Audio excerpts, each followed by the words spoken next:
HOA board just called my flood wall a joke, costing me $8,000. With massive storms hitting Texas every spring, I knew I had to act fast. I poured weeks and my life savings into a professional flood barrier. Engineered stone, perfect drainage, fully permitted. Why go to such extremes? My wife Martha has dementia. The last flood left her crying and terrified for days, completely lost. I swore she'd never endure that again. At the community barbecue, the board showed up laughing at my wall. "What's next, Donovan? Sandbags?" Winston sneered. "This peasant stonework is a joke." The others nodded like I was the neighborhood idiot.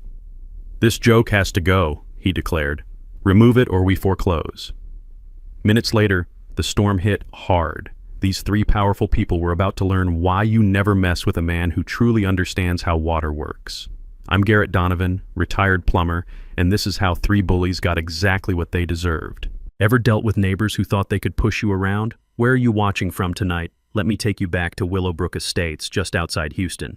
Picture a neighborhood where every lawn looks like it belongs on a golf course, where the mailboxes cost more than most people's cars, and where the HOA treats working folks like me about as welcome as ants at a picnic. I moved there in 2019 with my wife, Martha. She'd just been diagnosed with early-stage dementia, and we needed somewhere quiet, safe. The smell of fresh-cut grass and the sound of kids playing seemed perfect. What I didn't count on was the Ashford family treating the place like their personal kingdom. Winston Ashford III, and yes, he always used the third, was HOA president. Trust fund baby who inherited daddy's development company. Picture a guy who wears polo shirts to check the mail and considers anyone without a college degree a property value threat. His wife Brielle designed interiors for McMansions and talked about aesthetic harmony like it was a religion. Then there's Dr. Kenneth Silverton, the board treasurer, cardiologist with the biggest lot in the neighborhood right on the creek, the kind of guy who'd correct your grammar while you're having a heart attack. All three lived in those premium creekside lots, the ones that flooded every spring when the rains came hard. See, Texas weather doesn't mess around. When those Gulf storms roll in, they dump rain like God's emptying a bucket. Our neighborhood sits in what engineers call a natural basin, basically a big bowl where water loves to collect. The original developers knew this. That's why they built proper drainage channels directing water toward the creek. But here's where it gets interesting. After I moved in, I noticed something weird during my morning walks. The storm drains that should have carried water toward the creek had been redirected. Heavy concrete barriers, professional-grade diverters, all pointing water away from the creekside lots and toward the middle-income section where I lived. I pulled out my old Army Corps surveying tools. Yeah, I did more than just fix pipes in my day. And confirmed what I suspected. Someone had illegally modified the neighborhood's entire drainage system. Martha and I learned this the hard way during Hurricane Laura in 2020. Water came pouring through our backyard like a river. Our basement flooded. Lost family photos, Martha's piano, thousands in damage. Meanwhile, the Ashfords' properties stayed bone dry. That's when I decided to build protection. I'm talking about a proper flood barrier, 3 feet high, engineered stone with built-in drainage channels that would redirect water back where it belonged. Cost me $8,000 and 3 weeks of back-breaking work. But when I was done, that wall was a thing of beauty. Even added flower boxes on top and LED lighting that made it look like something from Better Homes and Gardens. The HOA noticed immediately. First came the passive-aggressive note in my mailbox. Resident concern regarding unapproved structure. Then the formal violation letter. Finally, Winston himself showed up at my door with his little clipboard and that smirk that made you want to introduce his face to a wrench. "Mr. Donovan," he said, not bothering to hide his disdain, "this fortress you've built violates our community standards. It's got to go." "It's flood protection," I replied, "and it's entirely on my property." Brielle appeared beside him like she'd been summoned. "It's completely out of character with our neighborhood aesthetic. It looks like, well, like trailer park trash." The smell of her expensive perfume couldn't mask the stench of her attitude. "We're giving you 30 days, Winston continued. "Remove it voluntarily or we'll be forced to take legal action." That's when Dr. Silverton chimed in from the street. "What's next, Donovan? Sandbags and plastic sheeting?" They all laughed.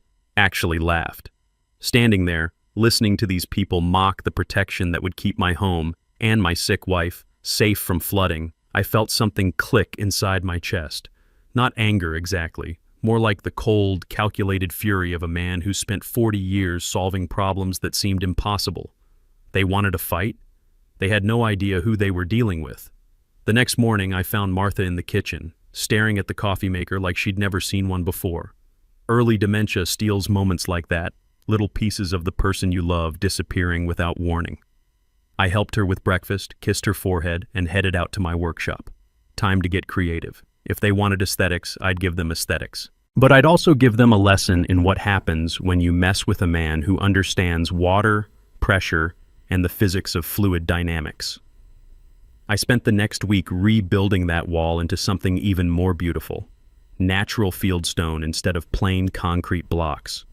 Integrated planters with actual drainage systems hidden inside. Curved sections that followed the natural slope of my yard.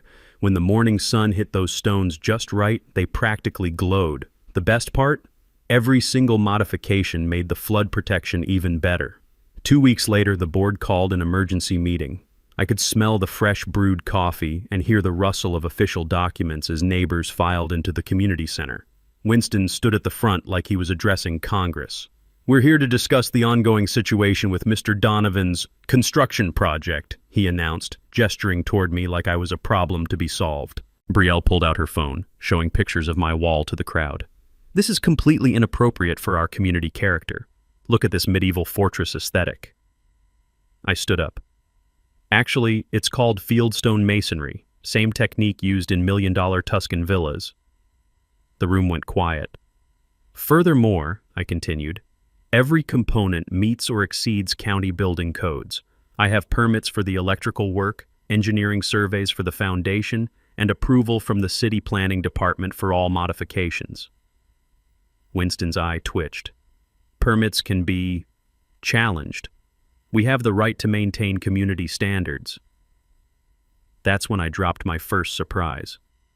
"Funny thing about community standards," I said, reaching into my folder. "I did some research into previous HOA approvals. Turns out your pool deck, Winston, extends 14 feet into the required setback zone. Never saw a permit for that." I watched the color drain from his face. "And Brielle, that decorative gazebo, county records show it's supposed to be temporary. You've had it up for 3 years without proper foundation permits." Dr. Silverton shifted in his seat. "That's completely different. Those are minor aesthetic. Kenneth, your boat dock is built on wetland classified as protected habitat. EPA violations carry federal penalties." The room had gone dead silent except for the hum of the fluorescent lights overhead. Winston tried to regain control. "Mr. Donovan, you're deflecting from the issue at hand. Your wall violates our covenants regarding—" "Which covenants exactly?" I pulled out a thick binder. "I've read every page of our CC&Rs. There's nothing prohibiting flood protection structures. In fact, Section 7.3 specifically encourages reasonable measures to protect property value and resident safety."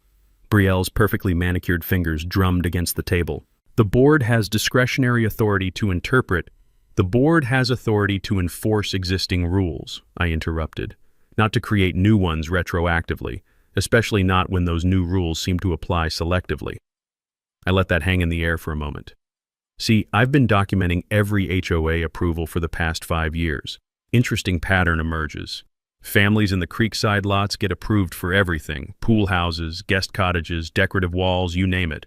Families in the middle section? Denied for minor modifications like replacing mailbox posts."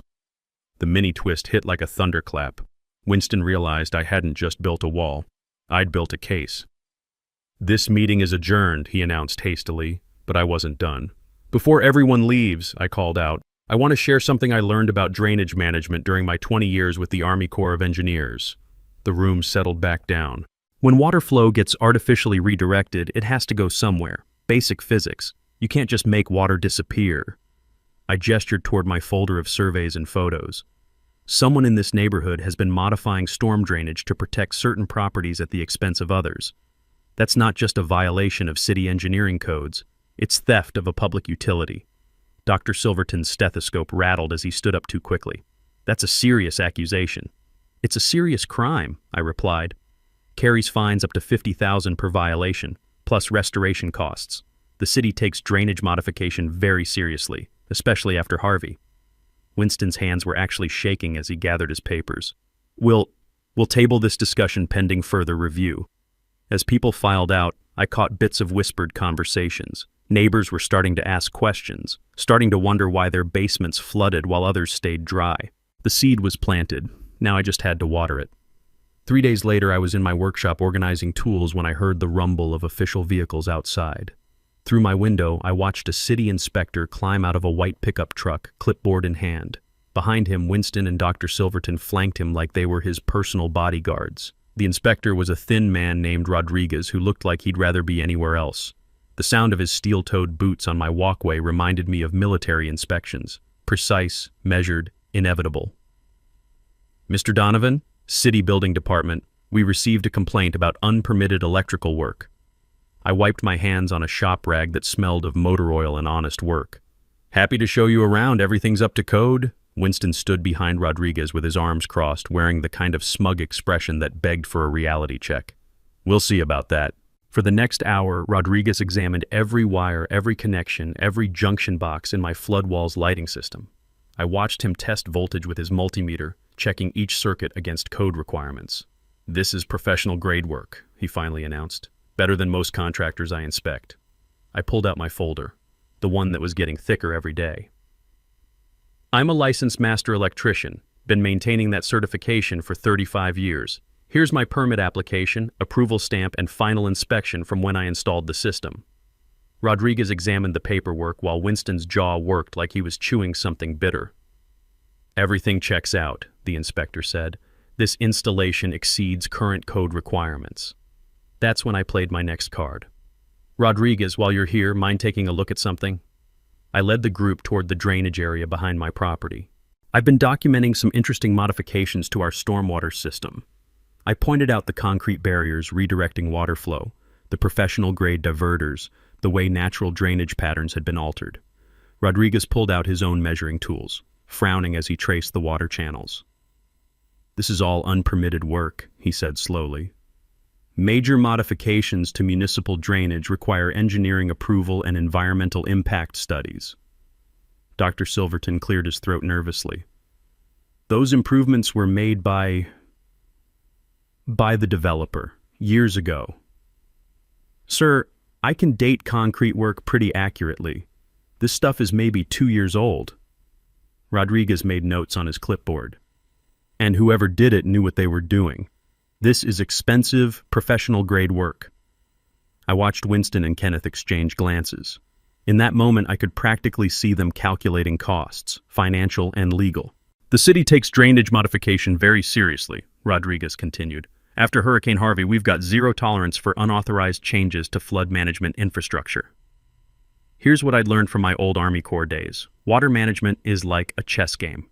Every move creates consequences 3 steps down the board. These guys had moved water away from their properties without considering where it would go. Basic physics says it had to go somewhere. Rodriguez, I said, what's the penalty for unauthorized drainage modification? Depends on scope. Minor stuff might be 5,000–10,000 in fines. Major modifications. He looked at the extensive concrete work around us. This could hit 50 grand plus full restoration costs. And if there's environmental damage to protected wetlands, EPA gets involved. The color drained from Kenneth's face like someone had pulled a plug. After Rodriguez left with promises to look into the drainage situation more thoroughly, Winston tried one last desperate move. Donovan, this is getting out of hand. Maybe we can reach some kind of accommodation. What kind of accommodation? You keep your wall, we drop the HOA complaint, everyone goes back to their normal lives. I leaned against my workbench, considering. The smell of sawdust and WD-40 filled the space between us. Here's my counteroffer, I said. You restore the original drainage patterns, you pay for the damage caused to affected properties over the past 2 years, and you resign from the board. Winston's laugh was sharp and bitter. That's ridiculous. We're not admitting to anything. Then I guess we'll let the city investigation run its course. Dr. Silverton stepped forward. You're making a serious mistake, Donovan. We have resources. We have connections. We can make your life very difficult. That's when I smiled. Not a friendly smile. The kind of smile that comes right before someone learns a lesson they'll never forget. Kenneth, you know what I learned during 40 years of fixing other people's problems? The bigger they think they are, the harder they fall. And you three, you're about to fall very hard. As they left, I could hear Winston's angry whisper. We need to accelerate this, get the lawyers involved, file for an injunction. Perfect. Let them escalate. Every move they made just dug their hole deeper. I had work to do. The legal papers arrived on a Tuesday morning that smelled like rain and bad decisions. Martha and I were having breakfast when the process server knocked, his clipboard thick with documents that rustled like autumn leaves. Temporary restraining order, he announced, handing me an envelope thick enough to choke a horse. You're ordered to cease all construction activities and remove existing structures pending court review. After he left, I spread the papers across my kitchen table. 43 pages of legal nonsense, but the gist was simple. The HOA was claiming my flood wall created dangerous water redirection that threatened neighboring properties. The irony was so thick you could cut it with a knife. Martha looked confused, that lost expression that broke my heart every time. Garrett, are those people trying to hurt us? No, sweetheart, they're just scared. Scared people do stupid things. I called my old Army buddy Jake, who'd become a civil engineer after his service. 20 minutes later, he was standing in my backyard with surveying equipment, shaking his head at what he saw. Jesus, Garrett, someone really screwed with the drainage flow here. Jake traced the concrete barriers with his laser level. This is systematic redirection on a major scale. How major? I'm talking about diverting maybe 40% of the neighborhood's stormwater away from the natural flow path. During a heavy rain, that's tens of thousands of gallons per hour. Jake's equipment beeped as he took measurements. The sound reminded me of medical monitors. Steady, urgent, diagnostic. Here's what's beautiful about your wall, he continued. It's not redirecting water at all. It's just protecting your property while allowing natural flow to resume. Can you put that in a report? Already working on it. That afternoon, Winston showed up with a lawyer. Not just any lawyer. Some downtown shark in a suit that cost more than most people's monthly rent. The lawyer introduced himself as Sterling Morrison, spoke in measured tones that dripped condescension. Mr. Donovan, my clients are prepared to be reasonable. Remove the wall voluntarily, and we'll withdraw the legal action. I gestured toward my patio chairs. Coffee? This isn't a social visit. Suit yourself. I poured myself a cup, letting the silence stretch. You know, Sterling, I've been thinking about this whole situation. Your clients claim my wall redirects water dangerously. That's correct. Funny thing is, I had an independent engineer survey the property today. Turns out my wall doesn't redirect anything. But you know what does redirect water? Those concrete barriers behind the creekside properties. Sterling's pen stopped moving across his legal pad.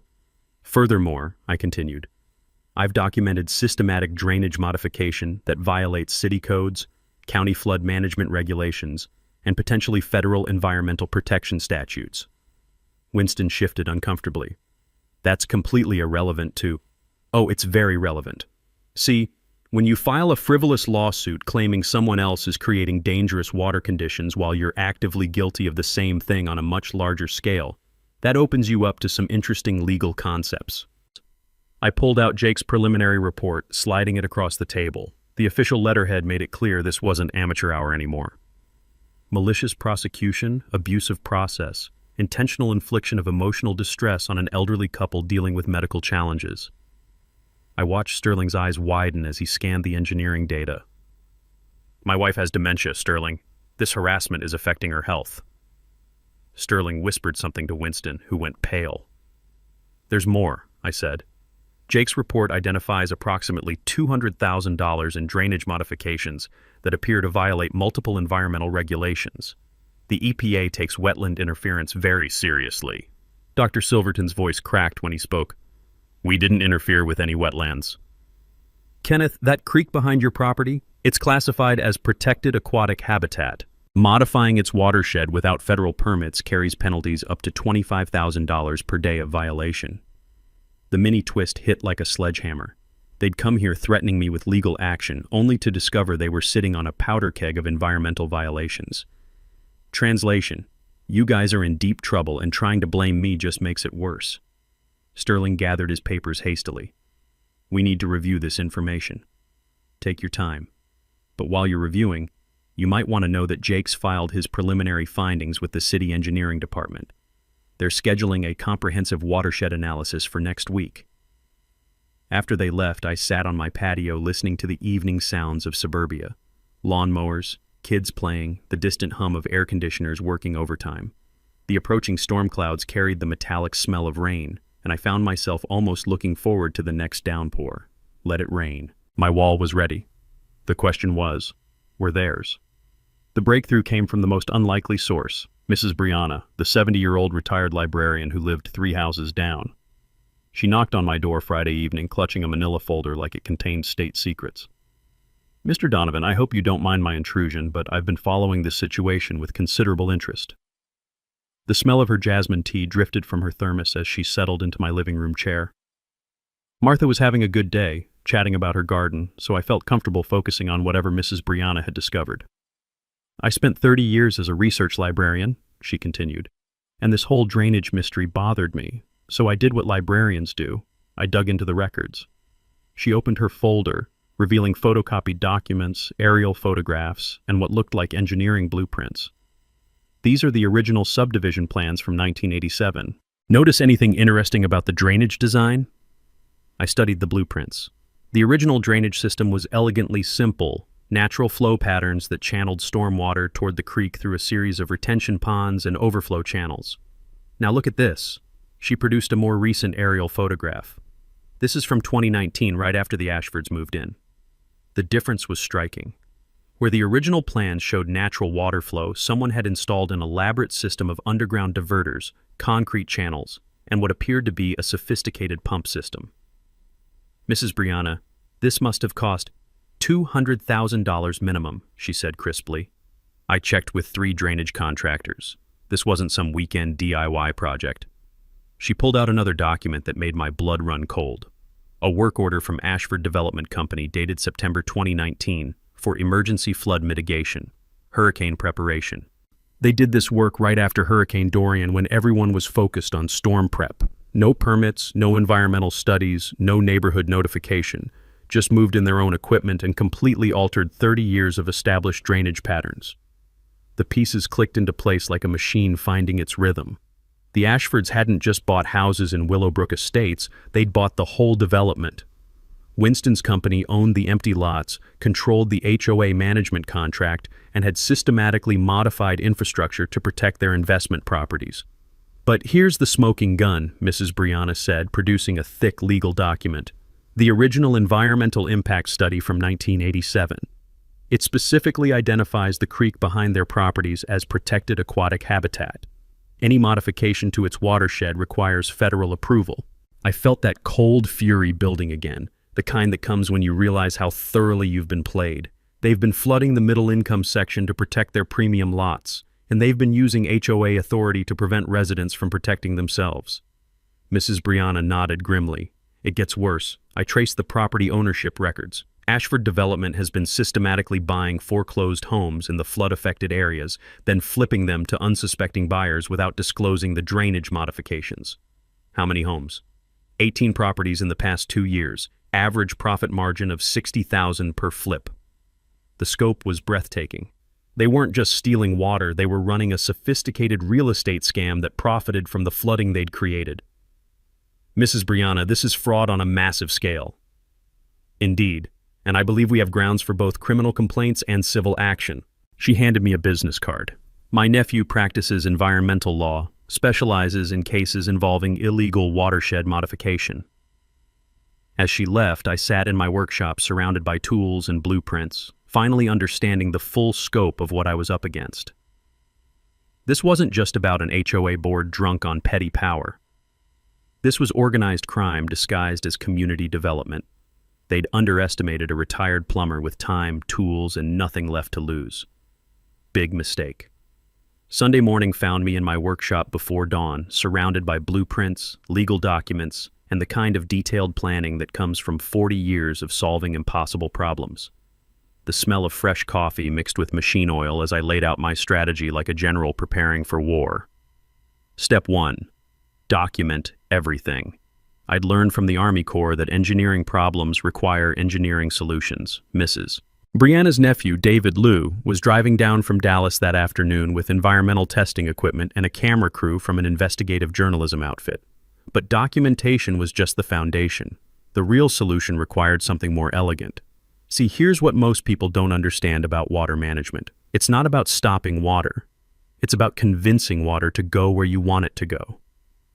And after studying the Ashfords' illegal modifications, I'd figured out exactly how to convince their stolen water to come home. The key was their pump system. They'd installed a sophisticated network of underground pumps to actively redirect stormwater away from their properties during heavy rains. The pumps were connected to sensors that activated automatically when water levels reached certain thresholds. Brilliant engineering, actually. Also completely illegal without permits. From my tool shed, I retrieved a collection of components that would make MacGyver proud. Industrial-grade solenoid valves, programmable timers, waterproof junction boxes, and about 100 feet of underground conduit. The kind of stuff you can buy at any electrical supply house, no questions asked. David Liu arrived that afternoon with more equipment than a NASA mission.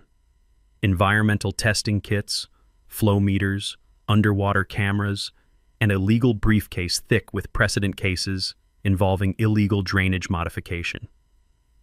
"This is impressive work," he said, examining the Ashfords' pump system through my property survey photos.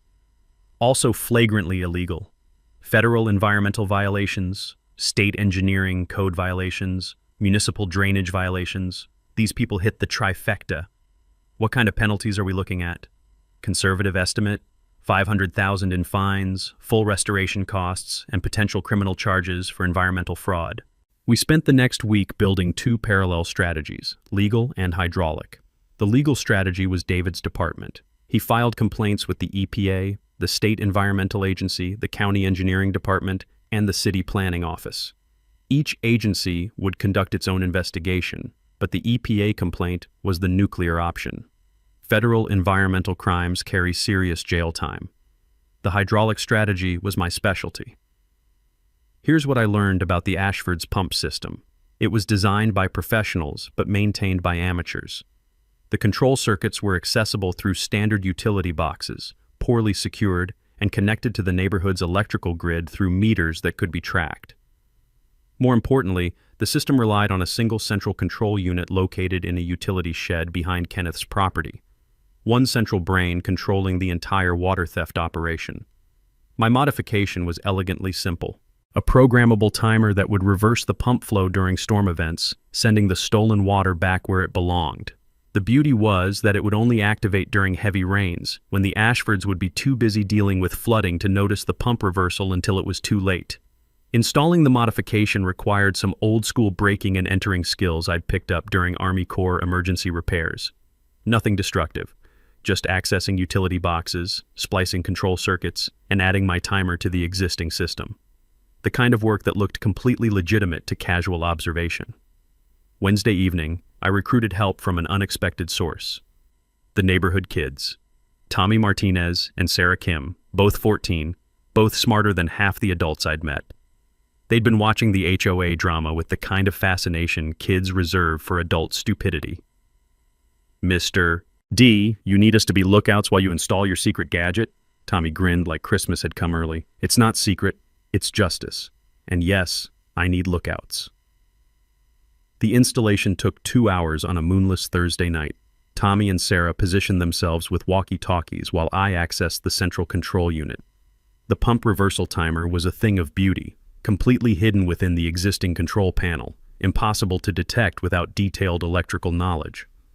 Friday morning, I tested the system with a garden hose, confirming that the pump reversal worked exactly as designed. Water that normally flowed away from the creekside properties would now flow directly back toward them during storm events. Translation: they'd spent $200,000 building the perfect weapon for their own destruction. The weather forecast showed severe thunderstorms arriving Sunday evening. Perfect timing for the neighborhood barbecue the HOA had scheduled at the community center, their annual spring social, where they'd undoubtedly spend more time mocking my flood wall. I spent Saturday making final preparations, waterproofing all connections, testing backup power systems, and ensuring my own property was completely protected.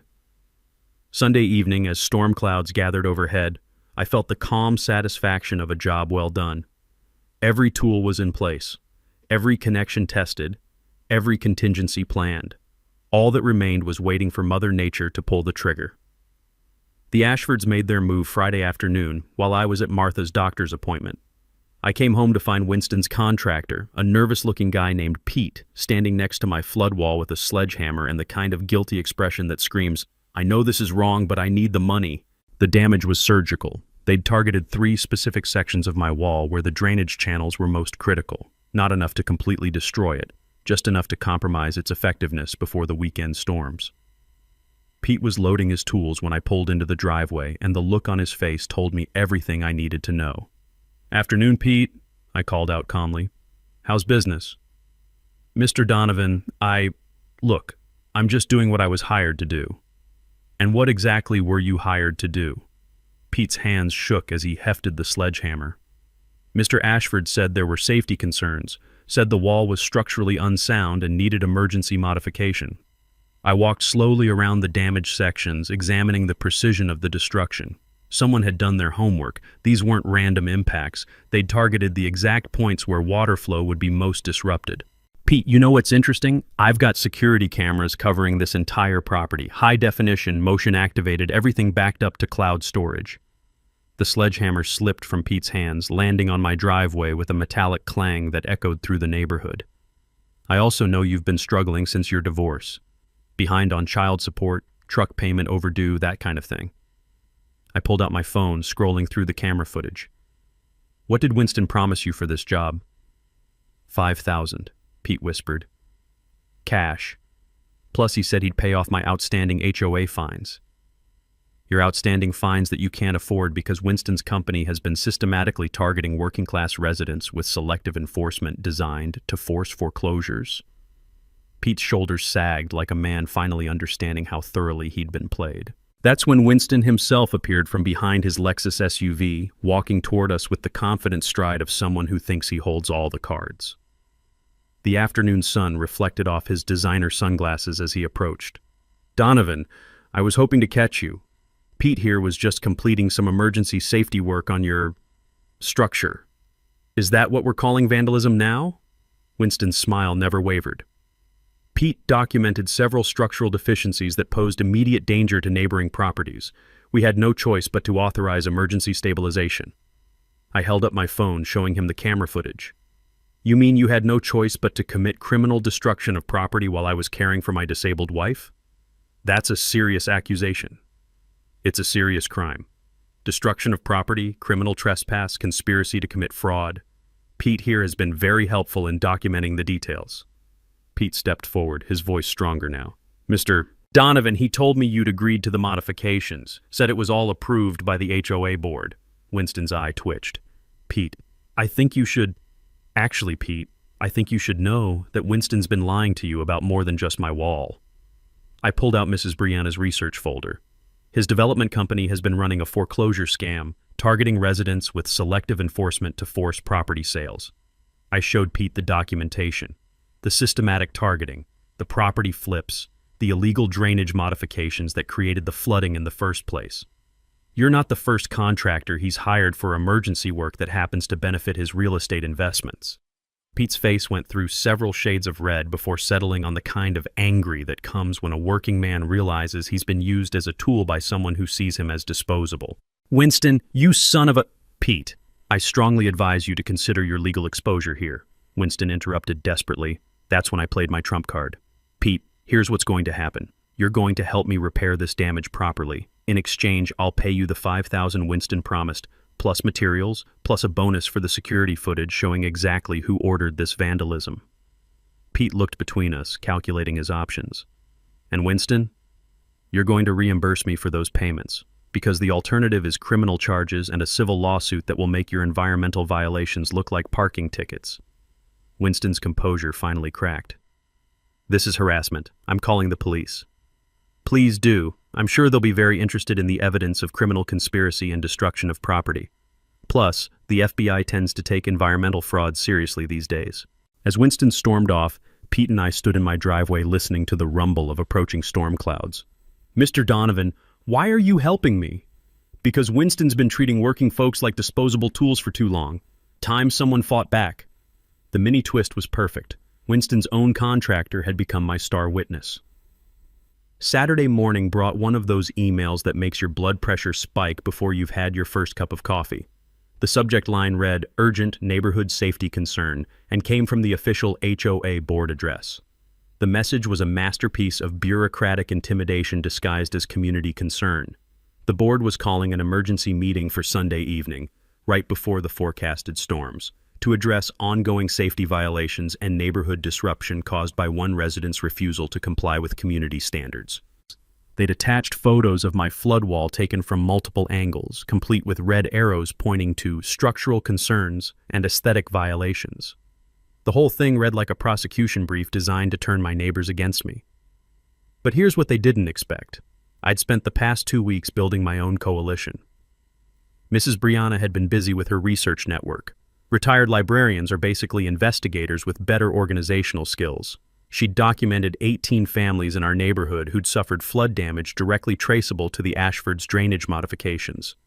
Pete, my new ally, had provided a list of every emergency job Winston's company had commissioned over the past 2 years. The pattern was clear: systematic targeting of properties in the flood zone, followed by foreclosure opportunities that Winston's development company always seemed ready to capitalize on. Sunday evening's meeting was scheduled for 6 p.m. at the community center.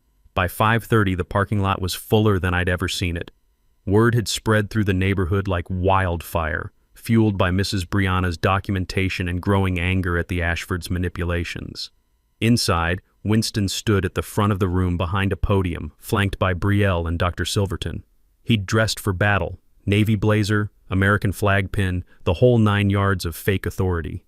The overhead lights reflected off his perfectly styled hair as he shuffled through his notes. "Friends and neighbors," he began, "we're here to address a situation that threatens the safety and property values of our entire community." Behind me, I could hear Martha whispering to Mrs. Brianna about the pretty flowers in my wall planters.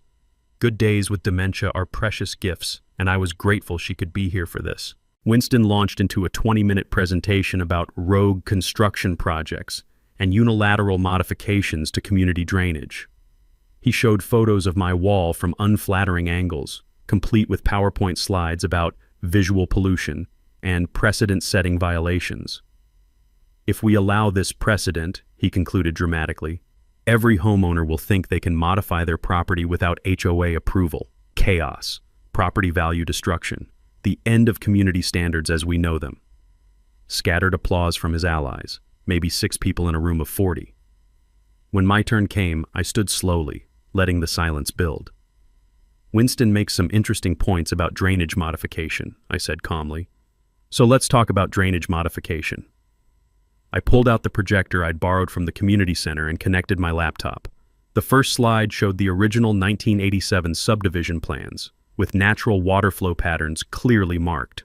This is how our neighborhood drainage was designed to work: natural flow patterns, retention ponds, overflow channels directing water toward the creek. Click. The next slide showed the current aerial view, with the Ashford's modifications clearly visible. "This is how it works now. Notice anything different?" A murmur went through the crowd as people recognized the systematic redirection of water flow away from the creekside properties. These modifications were made in 2019 by Ashford Development Company. No permits, no environmental studies, no community notification. Winston shot to his feet. "That's completely out of order. We're here to discuss your violations, not—" "Sit down, Winston. I'm not finished." The authority in my voice surprised even me. 40 years of solving problems had taught me when to speak softly and when to project command. Click. The next slide showed Mrs. Brianna's research: 18 properties, flood damage costs, foreclosure timeline, and Ashford Development's subsequent purchases. Here's the pattern.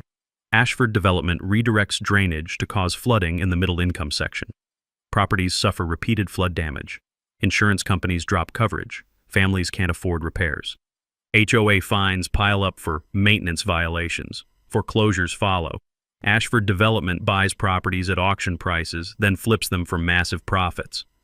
The room erupted in angry voices as neighbors recognized their own stories in the data. Translation: they've been systematically destroying our homes to line their pockets. Dr. Silverton tried to interject, but the crowd was past listening to board members. My final slide showed the EPA complaint, the criminal investigation, and the estimated penalties the Ashfords faced for environmental fraud. So when Winston talks about dangerous drainage modifications threatening community safety, I concluded, he's absolutely right. He just forgot to mention that he's the one who made them. Thunder rumbled outside as the first drops of rain hit the community center windows. Perfect timing. The storm hit like nature's own drum roll, building from scattered drops to steady downpour during Winston's increasingly desperate attempts to regain control of the meeting. Outside the community center's windows, lightning flickered through sheets of rain that looked like God was power-washing Texas. "This is all speculation and conspiracy theories," Winston shouted over the growing noise of rain on the metal roof. "Mr. Donovan is deflecting from his own violations by making wild accusations." That's when the lights flickered and my phone buzzed with the weather alert I'd been waiting for. Flash flood warning. Take immediate action, Mrs. Brianna leaned over to whisper, "Garrett, shouldn't we be concerned about the flooding?" "Don't worry," I said loud enough for the room to hear. "My wall is designed for exactly this kind of storm." Through the windows, we could see water beginning to pool in the community center parking lot. The storm drains were struggling to handle the volume, exactly as predicted. Winston seemed oblivious to the developing situation outside, still trying to rally support for his position. "The board has a responsibility to enforce community standards. We cannot allow—" That's when his phone rang. Then Brielle's. Then Dr. Silverton's. One by one, their faces went pale as they answered their calls. "What do you mean, water in the basement?" Winston's voice cracked as he pressed the phone to his ear. Brielle was frantically texting someone. "The sump pump's not working. How is that possible?" Dr. Silverton pushed through the crowd toward the windows.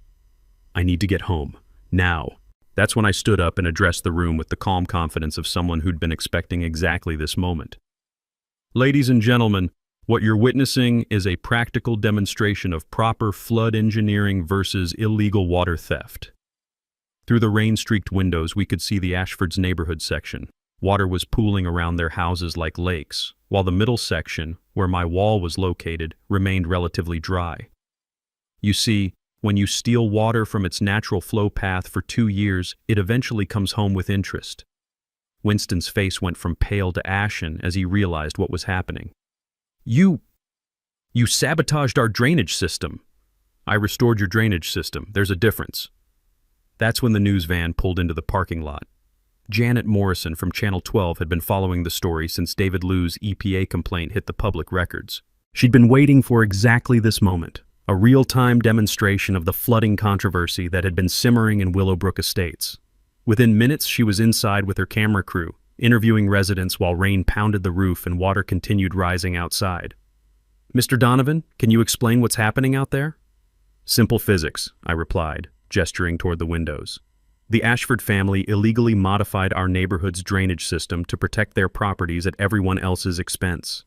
Tonight, I restored the original flow patterns. Water's going where it was always supposed to go." Winston grabbed the news camera, his desperation finally showing.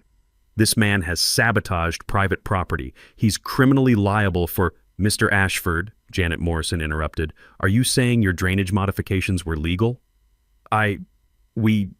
Those were emergency flood protection measures." "Did you obtain permits for those modifications?" Winston's silence was answer enough. That's when Pete arrived, soaked to the bone and grinning like he'd won the lottery. "Mr. Donovan, you gotta see this. Winston's basement is completely flooded. The whole pump system's running backwards, sending water right back where it came from." The camera crew followed Pete outside for what would become the money shot of the whole story. Winston standing knee-deep in his own flooded driveway, frantically trying to operate a manual sump pump while water poured through his front door like Niagara Falls. "Help me!" he screamed as the camera rolled. "Someone help me shut off the pumps!" I walked calmly through the rain to where Winston was struggling with $50,000 worth of flood damage in real time. "Winston, you know what's beautiful about properly engineered flood protection? It works exactly as designed.